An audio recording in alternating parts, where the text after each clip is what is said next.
I'm excited for the guest we have today on Odyssey House Journals because, I used to work in TV news, so we try to sensationalize stuff.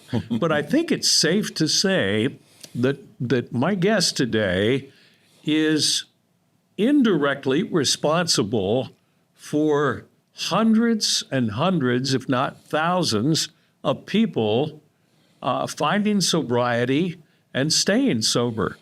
That's a pretty good claim, so, right? I would say I get to be part of it. Yes, that's what I would say too. Yes. So we're going to meet Dave Vasquez. I'm Randall Carlisle, your host on another edition of Odyssey House Journals, and we welcome those of you who are either watching or listening to the podcast where we talk about addiction and recovery. And Dave, I'm sure everybody's thinking, well, how could this guy be responsible, sort of, for thousands of people's sobriety? Explain that. Well, so my name's David. I'm an alcoholic. I attend. You can tell he goes to AA meetings. Yes. Yes. I'm Dave. I'm an alcoholic. I'm an alcoholic. I'm Randall, and I'm an alcoholic. Okay, there we are. We get it out there. Yeah. I work for the Fellowship Hall. When I first got sober in '97, Fellowship Hall was an anchor for me. Fellowship Hall has been around since 1951 in that location, or in 1991 in that location. It's been around since 1951. It has literally been that anchor for thousands and thousands of people, saved thousands of lives. I get to be part of that today. You're what, general manager? I'm the operations manager there. Yes. And describe what Fellowship Hall is, because we have people watching and listening around the world and around the country and everything. So it's not just like a local kind of podcast. Okay. So the Fellowship Hall is an establishment. It's a building that we make our rooms available to 12-step programs, AACA, any 12-step program. We have rooms that we rent to those meetings. We're also a meeting place, a safe, sober place that we could all meet up and gather. Where again, it's a safe, sober community. No alcohol, no drugs. I have a cafe there that I run. It's essentially, over the years, we just built a large family. It's a welcoming place, and I've got to tell you, when I first got sober after going through a treatment program, I didn't really like AA, and I always felt uncomfortable going to some meetings. But I can honestly say that going to meetings at Fellowship Hall, everybody's friendly, and it's a very comfortable place to go and stay sober. Yeah, but like you, when I first got sober, I'd go to these little meetings and then we'd leave. And Fellowship Hall, on the other hand, was something different. I'd go to the meeting, and then after the meeting, we'd have the meeting after the meeting, sit down on the tables, play some pinochle, get to know people, and really. As you know, I mean, when you first get sober, everything has to change. Everything changes in your life, if you're going to do it right. And all the people that I used to hang out with when I was using and out there, I couldn't be around those anymore. So finding people that understood where I was at, that understood who I was, as an alcoholic, and understood especially in those first years that I was getting sober. Fellowship Hall just was that. It was that house for me. I'd wake up in the morning and go there for the first meeting, go to work, go there for lunch, go back to work, and go to 5 o'clock, go put the kids to bed after that, and kiss the wife, and then go back to the hall and stay there. And it was just a good place to be. And it's a nonprofit, right? It's a nonprofit. Yes, we are a nonprofit. Okay. We are. We're always looking for grants, and we're always looking for donations of meetings. Meeting rents help keep the doors open. We have membership dues that you could become a member and pay. That helps keep the doors open. As I said, I run a cafe. There, so that helps. That brings. It doesn't really. it doesn't. It affords itself. It just helps bring people in. Sure. Right. Sure.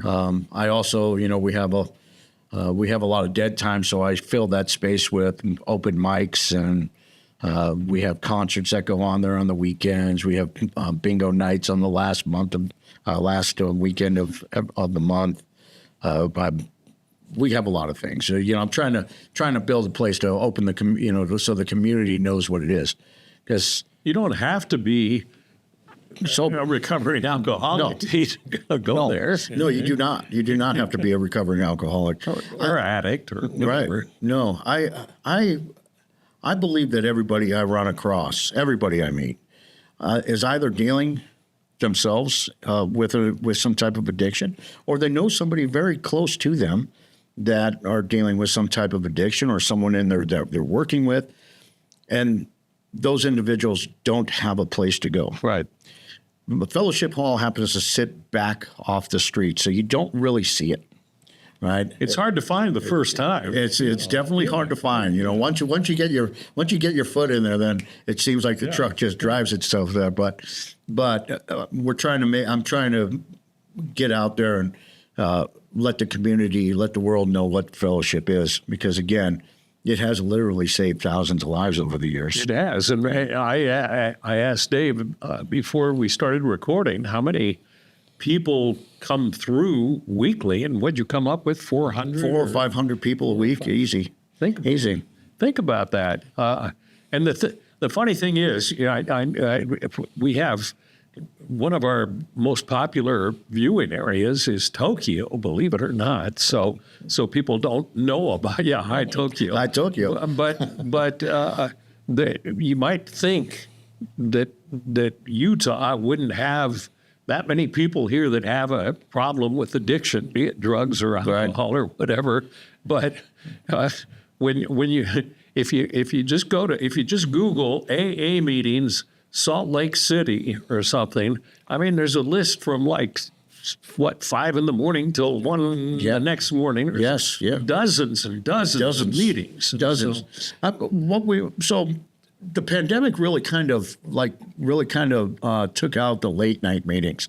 When I first got sober at the fellowship, we were there till 2:00 in the morning. I'd stay there till the 7-Eleven till the counters closed, right? But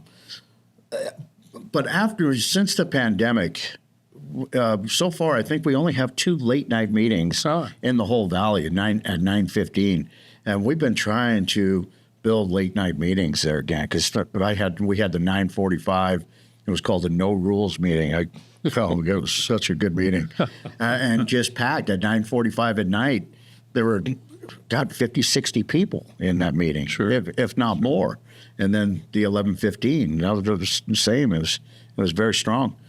It's kind of changed a little bit, So that's why I say I have these dead times that I don't want to close that club, because people do need a place. I know I did. At that late at night, that was when I was. Well, that's bar time. Yeah, that's bar time. So I try to keep it open as late as we can by filling it up with these things and bringing the community inside. Let's talk about you. Yes. How did your addiction start? How long did it go? What kind of problems did it cause in your life? Oh, God. I started off very young, 12, I think. I think my first drink, I was probably 8 years old, 9 years old. Wow. At a baseball game. Coaches would have their coolers of beer, and we would have our sodas. And I remember sneaking out a couple beers, me and my friends, and hand them one, and I'd take one for myself. They'd share one, and I'd have one myself. And it was just that it started out. It just never felt like I really fit in anywhere. But when I found alcohol, it just kind of lifted this thing off of me, I could play baseball better. Right. I could talk a little better. Or it seemed that way. Yeah, I was a little more daring in my life, and my mother got sick when I was very young, and then at that point I kind of went way off the rails. Picked it up, and so there's a part in the big book where it talks about how we could have stopped at a certain time. There was probably a time where I could have stopped, but I just went, and then I went over the line. And it has been a problem for me ever since, all the things that come with it, geographical, jails, broken up girlfriends, broken hearts, broken lives. Yeah, it was crazy. And I should share, and you brought it up when I called you to ask you if you would be on this podcast, is that you and I played golf occasionally together back in our drinking days. Yep. And we have this beautiful course here in Utah called Mountain Dell, where it's two 18-hole courses, and it's built right on the sides of the mountains halfway up to Park City. Mm-hmm. And I was joking before the podcast, but for me, it was a beer a hole. That's correct. And I'd play 18 holes, so you'd have 18 beers by the time you were done. That's correct. And then hang out at the 19th hole. Yes, the rest of the day. And because what sparked in my mind, listening to your description of your story, you said you could do things better. It seemed that way, and I always thought that like the more beers I drank, the better my golf game was, which was not the case, but it seemed that way. It seemed that way. So yeah. And then the first time, and the thing, people, if you're out there watching and you have somebody who is dealing with addiction, the thing that's difficult going from a mental perspective like that to sobriety is, well, maybe I won't be able to do things as well as I could when I was drinking. Exactly. Yeah, exactly. That's exactly how it was. It was like, everything I did, I was going to go buy a 12-pack and we'll go fishing. Go get an 18-pack and let's go play some golf. Let's go to the bar and play some pool. Throw some darts. Everything that I did was surrounded with alcohol, or alcohol was the first thing. Everything else took second. But when I got sober, that was exactly it. How am I going? What is my life going to be? So let me just back up. To get sober, I have to absolutely surrender to the fact, that first step, right? I'm powerless over alcohol, that my life has become unmanageable. I have to surrender to the fact that I am an alcoholic, that I have become allergic to this. I have an obsession of the mind. I suffer from a malady of the spirit, and I have to surrender to that fact. And the thing that has always held me back, because I've had years, I got sober in 97 was the first time I got sober. And I was sober for 10 years, or dry for 10 years. Didn't do any work in that big book at all. Didn't surrender to any of that, just checked the boxes. Just didn't consume alcohol. I did, yes, and I didn't change anything. Right. There's a saying in that I heard all my life through this, that you could sober up a horse thief, but he's still a horse thief. And I like to speak now, when I do speak, I like to say, I just kept stealing horses for years. I never changed any aspect of self, which is very, it's a difficult thing to do, to face everything that you are, to face everything that you've done. So, got sober for 10 years. I ended up, after that 10 years, just miserable. I ended up getting drunk, was drunk for about 2 or 3 weeks, got sober again for 10 years, still changed nothing. I was miserable. We call it white knuckling. And I white knuckled it. That's a long time to do it. And I white knuckled it to the point where I took a bunch of pills and I tried to, I tried to end it because I was miserable. You tried to die by suicide. Yeah. Well, yeah. Didn't work, and higher power had other plans for me. Well, and the funny thing is you don't automatically, when you stop consuming whatever substance it is that you're addicted to, life doesn't all of a sudden become a bowl of cherries. You got to work on the thing, right? Yeah, you see, this. No, it doesn't. And that was the thing, is I have to surrender to the fact that I'm not God. I have failed in running the world. and that my life is unmanageable. And then after that, I have to learn how to live life on life's terms. Right. And, you know, some of the folks, if there's some of you folks out there that are normies, you just won't understand that. But, you know, well, that's, you know, I talk to my family, you know. Normie, my family describe what a normie is for the people. A normie is somebody who go have a drink and just leave it alone. Right. You know, go have a drink and, you know, you'd be sitting down having that bottle of beer and you'd be sitting nursing that for an hour and I'd be saying, how come you're not drinking that? Right. I'd be already on my fourth or fifth. Right. Same here. Yeah.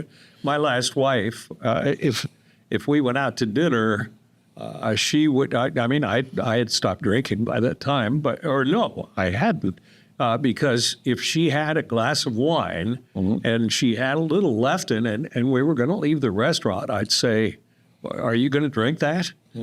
She'd say, "No, I don't really want it." I'd say, "Well, then I'm drinking it." Yeah. You know, and it's waste not, want not. And she's a normie, you know, and those are the and for those of you who don't understand, to say alcoholism is and it says this in the AA Big Book, is that we all would love to be normal drinkers. I would love to be able to go out and have one or two drinks and call it quits. But I can't do that. Still, to this day, I would love to do that.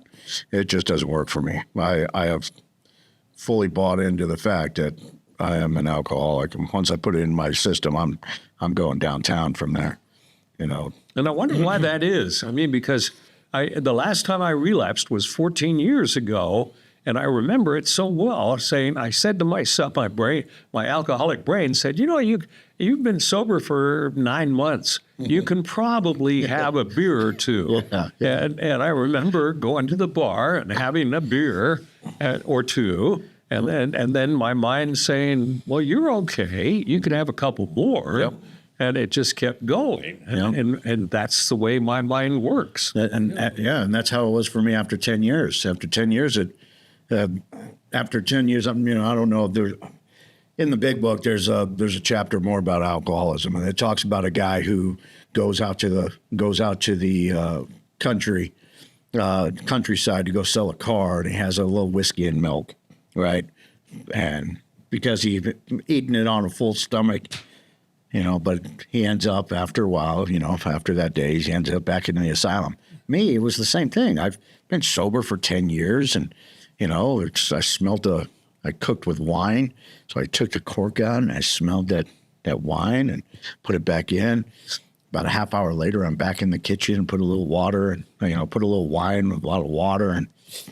And 4 days later, I'm coming out of blackout. Yeah. It hit me like that. Yeah. And it was over. And that wasn't enough for me. I had to go experiment again after 7 years of it, I'm just coming up. I got sober June 3rd of 21. If any of you out there, I always tried to get sober for the rest of my life. Right, I'm going to be sober the rest of my life, and that never worked. From June 3rd of 21 till today, I do it a day at a time, 24 hours. That's all I have. That's still the world record for sobriety as far as I'm concerned. Right? I do it one day at a time. Thy will not mine be done. I put one foot in front of the other and try to do the next right thing. I help somebody else, be of service to someone else. That way I'm not stuck up in here. Right. And so it's different this time because you've embraced working on that thing and admitting that you're an alcoholic and you can't control it. Yeah. Yeah, all those little things that they would say at those meetings, it works if you work it, one day at a time. I would talk about it. It's like this. It's true. It is absolute the truth. One day at a time. Mine was the same thing because when I first got out of treatment and I started, because alcohol had always been part of my life. Yeah. And I started thinking, I said, now I can never drink again for the rest of my life. And that's, of course, I relapsed after 9 months. Right. But the time after that, I got a sponsor, and that's what he pounded into my head. He said, don't think about 10 years from now, or when, you can't drink till you die, just do it. And it sounds so trite to say one day at a time, but all of a sudden those days add up, and I've got 14 years now, and I don't think about it like that. Yeah, I have a sponsor that I've known since I got here in '97. He's my sponsor now, been my sponsor for the last 5 years. And he would always talk to me over the years. He was a great guy. When I came back into this, and I asked him to be my sponsor, right? Hey, first thing he said, he'd have to pray on it because he doesn't do anything without talking to Pops first, right? He comes back and he talks to me and he says, we're going to do this, and we're going to read this big book, and we're going to go through this if you're ready. I said, I'm ready. So I said, okay. I remember sitting there one day, and I was homeless at the time too. I was living in my Jeep. I have a daughter that I've been raising since she was 6 months old. She's now 16, 17. But I had to put her over to my ex-wife's house, who's not her mother. She calls her auntie, and it's my ex-wife, and she was over there. And I'm all complaining to my sponsor. I think I should have been doing this, that, did it, and and I don't, tomorrow, and he just, first off, he said, you need to learn how to shut up, right? You got to shut up. You got to shut this thing down up here. And how he put this 24 hours a day into me was, says, David, all that time that you put in, everything that you went in the past, you can't do anything about it. You can't get it back. There's no amount of gold in the universe that's ever going to buy that time back. It is gone. He said, you could drop dead of a heart attack right now. You've seen it happen, right? Sure. Tomorrow may never come, right? So what are you going to do with your moment right now? I said, well, I'm going to work on this with you, and we're going to read this paper. Good. And then he stayed quiet for about 30 seconds. And he just, cigar in his mouth, looking at me, and said, what about right now? And he laughed, and I said, well, we'll do this work. He said, good. And he was quiet for about a minute. What about right now? And what he was instilling in me was, you only have these moments. I only have now. Right. I could sit here with you at this moment right now. I could just keep putting one foot in front of another, 24 hours a day. That's all I need to do this with. For me, for this alcoholic, I needed to hear that, because everything about my life, everything in my life, all the way up until that point, with my sobriety and my alcoholism, is always gotta get. Oh man, that didn't work out. You're always looking at those types of things. For me, for this alcoholic, and then again, it guided me right through and right into the higher power. It's a wonderful program. And you don't have to be. I am not a religious person. I am not either. And I hear arguments against AA all the time. And this is not really a podcast about AA, but it is sort of. Yeah. But in the original program, they talked about what? They talked about God or but then they changed that to a higher power. And my sponsor told me, he said, you can make it whatever you want it to be. It can be that wall over there. Exactly. But, it doesn't have to be this ethereal God. Right. A power greater than myself, whatever that is. My alcohol was a power greater than I was. I would say, I'm not going to drink today. I'm not going to do this today. And by 5 o'clock, I'd be passed out on the ground. Sure. So that was a power greater than me. I had no power to stop that. If I'm powerless, right? If I go through these tenets, right? Powerless over alcohol, that my life has become unmanageable. I have to find something to replace that power, right? Can't be you. No. My wife tried. Couldn't be her. I would promise the kids, I would promise in my head that I wouldn't do that for the kids, and that wasn't enough power. I'm not a religious person at all. But I am spiritual, and I do believe that if I'm willing to believe in something greater than me, I could go that. I could do that. See, that's a great explanation. Yeah, one day at a time. Yeah. I should say this is a little payola for being on this podcast. I don't know if you can see that. Fellowship Hall. You see it? Yeah. Thank you for that. Yeah, absolutely. Let's do a little shameless plug for Okay. Fellowship Hall. Let's do it. Fellowship Hall is in need of money, and the interesting thing about this podcast is you never know who's listening or watching or where. Right. I mean, like we had in the last 7 days, we had 700 listeners in Tokyo. Oh, wow. 700. Again, hello, Tokyo. So there could be somebody out there who is feeling very benevolent and realizes what a good thing Fellowship Hall is, which is a nonprofit. So what if somebody wanted to help out? What do you need? We need a lot. So the building we've been in that building since 1991. The building was built in 73. We have heating and air units that are up on the roof, 8-ton heating and air units, and my south unit went out. So I have a GoFundMe on our Facebook page. I'm trying to raise $110,000 so we could replace our heaters. We got parking lots. We got parking lots that needs to be replaced. Painting's always got to be done. My kitchen's always going upside down. I want to be able to pay the people who work there that give their time to that. I want to be able to pay them a reasonable wage. So I'm always looking for money. I'm always out. And if somebody wanted to donate, how would they? What would they do? Well, there's a couple places. There's a couple of things that you could do. On Instagram, we have Fellowship. Our Instagram is Fellowship Hall SLC. On that Instagram, there is a link to Linktree, which will give you all of our websites, our Facebook, our TikToks, our donor tree, all of that stuff. And so, again, that's Instagram, Fellowship Hall SLC. Facebook, we have Fellowship Hall Clean and Sober. That's our Facebook. And, again, there's a link or link trees on that, which will get you all over the place. So you could donate either through Donor Box. You could go directly into our GoFundMe. You could call me. You could call our number. You could reach me at David at fellowshiputah.com. Can I give our number? I can give our number, huh? You can. Yeah.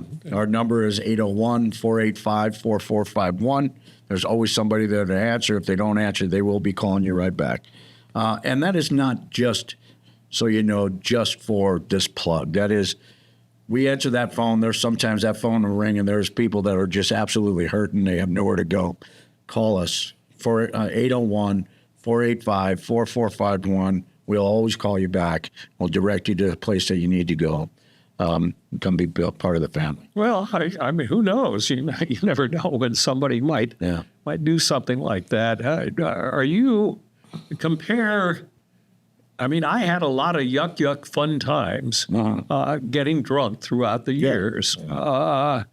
Compare how you are. What's your state of happiness now compared to back in your drinking days? It's out the roof. I do things today that I do things today that I never did back then. And when I was drinking, I was always sitting at the bar thinking about things I could do. I'm sober now, and I'm doing the things I want to do. Right? I live life at Fellowship. We have a bunch of shows that we have. So I'm a big music guy. So I have a couple individuals that promote shows, and we promote shows that I get a lot of hardcore rock, some punk rock. We got a couple good shows coming up this weekend. Bluegrass, whatever.